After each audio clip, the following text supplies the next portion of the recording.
है मसीह का प्यारा वचन, ये है वचन प्यारा। परमेश्वर के धन्य नाम की महिमा हो। प्रभात मनन के सत्र 2558 में आप सभी का बड़े प्रेम के साथ स्वागत करता हूँ। आज के मनन के लिए हम पढ़ते हैं यूहन्ना की पहली पत्री 3 अध्याय 2 पद। हे प्रियो, अब हम परमेश्वर की संतान हैं और अभी तक ये प्रकट नहीं हुआ कि हम क्या कुछ होंगे। इतना जानते हैं कि जब वो प्रकट होगा तो हम उसके समान होंगे, क्योंकि उसको वैसा ही देखेंगे जैसा वो है। मेरा एक मित्र कुछ दिन के पूर्व मुझसे इस प्रकार हंसी मजाक के उद्देश्य से पूछा, क्या आप इतना दौड़ भाग इसी प्रतीक्षा में कर रहा है कि स्वर्ग में बहुत प्रतिफल मिलेगा? वो भाई मेरा एक अच्छा मित्र है और वो ये जानता है कि सेवकाई के सिलसिले में मैं थोड़ा बहुत व्यस्त रहता हूँ। उनके सवाल के जवाब में मैंने उनसे इस प्रकार कहा, ब्रदर, मुझे नहीं मालूम है कि मुझे कोई प्रतिफल मिलेगा कि नहीं, क्योंकि प्रभु जब मेरा न्याय करेंगे तो वो मेरे मापदंडों के अनुसार नहीं बल्कि अपने मापदंडों के अनुसार मेरे कार्यों का न्याय करेगा। मुझे क्या मालूम है कि वो कुछ देंगे कि नहीं, शायद मुझे कोई प्रतिफल भी नहीं मिल सकता। उसके बाद मैंने इस प्रकार उनसे कहा, इतना मैं जानता हूं कि मैं उनको वैसा ही देखूंगा जैसा वो है। मेरे मन में उस समय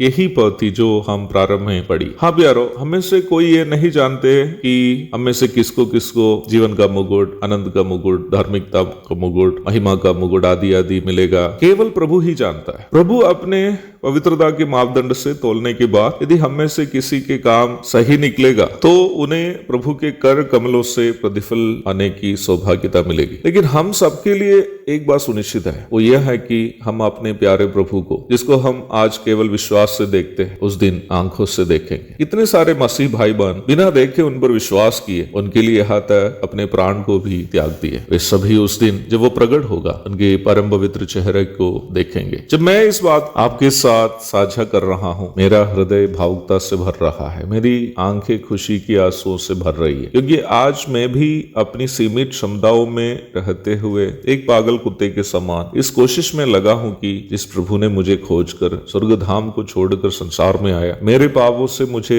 छुड़ाने के लिए अपना प्राण क्रूस पर बलि किया, उनसे मेरा प्रेम प्रकट करने के लिए कुछ तो करूं। मुझसे अधिक सेवा के क्षेत्र में कष्ट सहते हुए मेहनत करने वाले अनगिनत अन्य प्रभु के दास लोग भी हैं। हम सब उस प्रभु के सुंदर चेहरे देखकर आनंदित हो जाएंगे। हम अपनी आंखों से टपक टपक कर गिरने वाले आंसुओं को प्रभु के पद चरणों पर आराधना के रूप में उससे अर्पण करेंगे। हम नहीं जानते कि अन्य कोई प्रतिफल हमें मिलेगा कि नहीं, क्योंकि वे सब अभी तक प्रकट नहीं, लेकिन इतना हम जरूर जानते हैं कि जब वो प्रकट होगा तो हम उसके समान होंगे, अर्थात हमारी इस दिनहीन शरीर का रूप बदलकर हम भी पवित्रता से परिपूर्ण मसीह के समान शरीर का धारण करेंगे। हमारे शरीर में फिर पाप का वास नहीं होगा। हम पाप की उपस्थिति से भी छुटकारा पाएंगे, अर्थात संसार से। आज हम बीमारियों के कारण कराहते रहते हैं, उस दिन आनंद से झूम उठेंगे। आज हम दुखों की खाई में हैं, उस दिन हम प्रभु के गोद में विश्राम पाएंगे। आज हम निराश और उदास हैं, अकेलापन से बेचैन हैं, उस दिन प्रभु के हाथों से सांत्वना पाएंगे, क्योंकि हम उनको वैसा ही देखेंगे जैसा वो है। कितनी धन्य है हमारी आशा। एक और शुभ दिन की धन्य कामनाओं के साथ आज का मनन में यहाँ समाप्त करता हूँ। प्रभु आप सबको आशीष दे।